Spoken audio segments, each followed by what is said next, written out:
Happy ആണല്ലോ രാവിലെ. ഫുഡൊക്കെ കഴിച്ചോ എല്ലാവരും? കഴിച്ചോ? എല്ലാവരും ബ്രേക്ക്ഫാസ്റ്റ് കഴിക്കണം കേട്ടോ എല്ലാ ദിവസവും. കാര്യം നമ്മൾ ഒരു ദിവസത്തെ ഫസ്റ്റ് ഫുഡാണ് ബ്രേക്ക്ഫാസ്റ്റ്. അത് സ്കിപ്പ് ചെയ്യാൻ പാടില്ല. ഓക്കെ, നിങ്ങൾ രാത്രിയൊക്കെ ഒരു നേരം സ്കിപ്പ് ചെയ്താലും കുഴപ്പമില്ല. പക്ഷെ രാവിലെ എല്ലാവരും ബ്രേക്ക്ഫാസ്റ്റ് കഴിക്കണം. ഓക്കെ, നമ്മൾ കഴിഞ്ഞ ക്ലാസ്സിൽ എന്താ പഠിപ്പിച്ചേ? സെൽ. എന്താ cell? Basic unit of life. Okay, tissue എന്താ? ടിഷ്യൂ ഫംഗ്ഷൻ ഉണ്ടോ എന്തെങ്കിലും? ടിഷ്യൂ എന്തെങ്കിലും ജോലിയുണ്ടോ ഈ ടിഷ്യൂസിന്?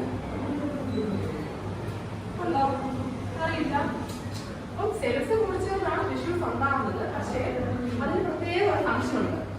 ഒരു പ്രത്യേക ഫംഗ്ഷനോട് കൂടി ഒരു കൂട്ടം സെൽസ് കുറിച്ചാണ് ടിഷ്യൂസ് ഉണ്ടാകുന്നത്. ഓക്കെ, അപ്പൊ നമ്മൾ ഇന്ന് പഠിക്കാൻ പോകുന്നത് പ്ലാന്റ് ടിഷ്യൂസിനെ കുറിച്ചാണ്. എന്താ പഠിക്കാൻ പോകുന്നത്? Plant tissues.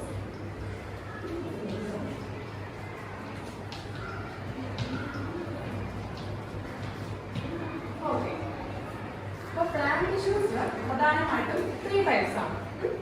ടീച്ചർ നിങ്ങൾക്ക് ഒരു ചാർട്ട് കാണിച്ചു തരാം.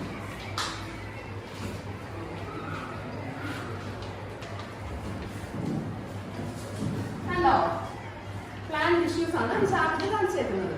പ്രധാനമായിട്ടും 3 types ആണ്. കൊള്ളാമോ? എങ്ങനെയുണ്ട്? പടം എങ്ങനെയുണ്ട്? കൊള്ളാം അല്ലേ? അന്നോട് വരയ്ക്കട്ടെ കേട്ടോ. ഓക്കെ, അപ്പൊ പ്ലാന്റ് ടിഷ്യൂസ് 3 types ആണ്. ഏതൊക്കെയാണ്? First one parenchyma.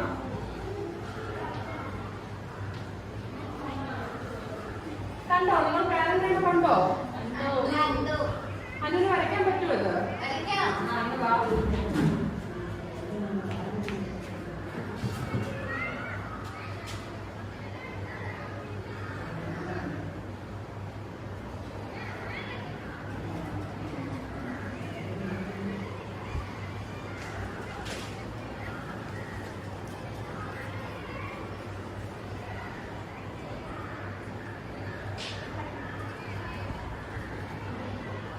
ടീച്ചർ ഇവിടെ സംസാരിക്കുന്ന എന്താണ്? അയ്യോ, നിങ്ങൾ നഴ്സറി കുട്ടികളാണോ? ഈ ക്ലാസ് ടൈമിലാണോ ഇതൊക്കെ പറയുന്നത്? അതിന് ടൈം ടൈമില്ലേ? Okay, very good. ഓക്കെ, അപ്പൊ ഇത് കണ്ടോ? ഇതാണ് പാരൻകൈമ. ഇത് കണ്ടിട്ട് എന്ത് മനസ്സിലായി? എന്തെങ്കിലും മനസ്സിലായോ? പാരൻകൈമ അത് മനസ്സിലായി. ഓക്കെ, ഇത് കുമിളയല്ല, ഇത് നമ്മുടെ പ്ലാന്റിനകത്ത് കാണുന്ന ഒരു ടിഷ്യൂ ആണ്. ഓക്കെ, ഇതിന്റെ ഫംഗ്ഷൻ ഇത് എവിടെ കാണുന്നതെന്ന് അറിയാമോ? നമ്മുടെ പ്ലാന്റ്സിന്റെ സോഫ്റ്റ് പാർട്സിലാണ് കാണുന്നത്. ഏതൊക്കെയാണ് സോഫ്റ്റ് പാർട്സ് പ്ലാന്റ്സിൽ? ഇലകൾ, വേറെ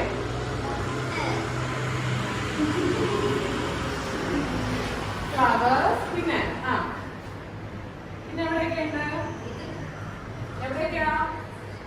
നമ്മുടെ പ്ലാന്റ്സിന്റെ റൂട്ട്സിലും സ്റ്റെംസിലും ഫ്ലവേഴ്സിലും എല്ലാം കാണുന്നത് ഈ പാരൻകൈമ ടിഷ്യൂസ് ആണ്. മനസ്സിലായോ? അപ്പൊ ഈ ഫസ്റ്റ് ടിഷ്യൂ മനസ്സിലായില്ല എല്ലാവർക്കും?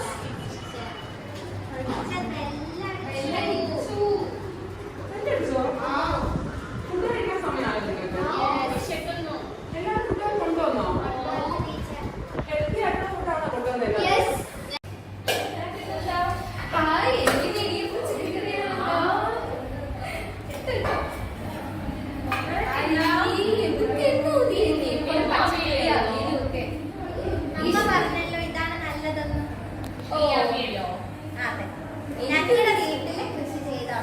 ഞങ്ങളുടെ വീട്ടില് അരിയാണ് കൃഷി ചെയ്യുന്നത്. പച്ചക്കറി ഒന്നുമില്ലേ? Thank you. ആരെയും കൊണ്ടുവരാമേ. ഇത് കഴിച്ചൂടെ? സാരമില്ല. ഓ, പിന്നെ നീ ഇങ്ങനെ പോണത് ഇങ്ങനെ നല്ല ഫുഡ് കഴിച്ചാൽ ഇങ്ങനെ പോകും. ആശുപത്രി കിടന്നിട്ട് വരുമോ? ഞാൻ ടീച്ചറിന് പറഞ്ഞോളൂ. ഞാനെ പറഞ്ഞാക്കുന്നത് എന്നെ കളിയാക്കുന്നതോ? ഞാൻ അങ്ങോട്ട് പറഞ്ഞോളൂ.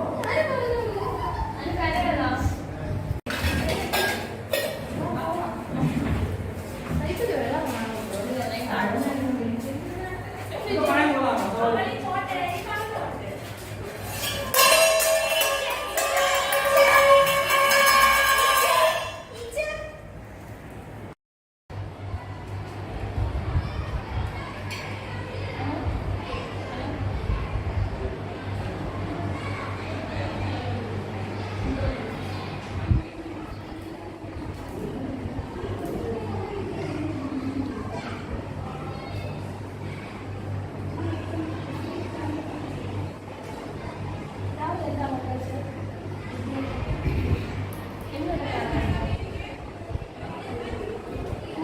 ഓക്കെ.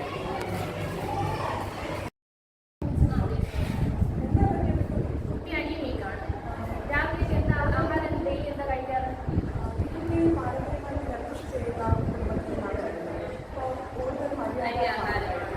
അരി ആഹാരം കൂടുതലായിട്ട് കഴിക്കണ്ട. വീട്ടിലുള്ളവരോടൊന്ന് പറഞ്ഞേക്കണം. പച്ചക്കറികളും പഴങ്ങളാണെങ്കിൽ പോഷകാഹാരമാണെങ്കിലുള്ള ആഹാരം കൂടുതലായിട്ട് ആഹാരം ഉൾപ്പെടുത്തണം. ഇപ്പോഴത്തെ കുട്ടികളിൽ കൂടുതലായിട്ട് കാണപ്പെടുന്നതാണ് അനീമിക്ക്. അരി ആഹാരം കുറയ്ക്കാൻ പറയാം. പച്ചക്കറികളും പഴങ്ങളും കൂടുതലായിട്ട് ഉൾപ്പെടുത്തണം. ആ കുട്ടീനെ കൂടെ ഒന്ന് ചെക്ക് ചെയ്യാം.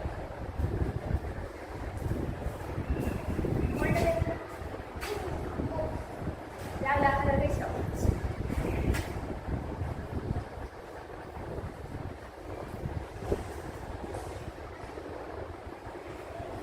അപ്പത്തേക്ക് പ്രത്യേകിച്ച് കുഴപ്പമൊന്നുമില്ല. മോളെന്താ കഴിക്കുന്നത്? ഞാൻ പച്ചക്കറികളാണ് എന്നും അതുപോലെ തന്നെ നന്നായിട്ട് ആഹാരങ്ങൾ കഴിക്കണേ. ഫാമിലിയോടൊന്ന് അറിയിക്കാൻ നന്നായിട്ട്. ഇന്നത്തെ തലമുറ നേരിടുന്ന ഒരു വലിയ പ്രശ്നമാണ് പോഷകാഹാരക്കുറവ്. ഇന്നത്തെ ട്രെൻഡ് ആയി സീറോ സൈസ് മാറുമ്പോൾ കുട്ടികൾ അനീമിയ പോലുള്ള പല രോഗങ്ങൾക്കും അടിമപ്പെടുന്നു. പോഷകാഹാരക്കുറവിനെ ചെറുക്കാൻ സമീകൃതവും പോഷകസമൃദ്ധവുമായ ഭക്ഷണക്രമം പിന്തുടരുക. ധാന്യങ്ങൾ, പച്ചക്കറികൾ, പഴങ്ങൾ, പ്രോട്ടീൻ സ്രോതസ്സുകൾ എന്നിവ ഉൾപ്പെടുത്തുക. ശാരീരികവും മാനസികവുമായ ആരോഗ്യവൃത്തി നേടാം. പോഷകാഹാരം ഒരു ശീലമാക്കാം.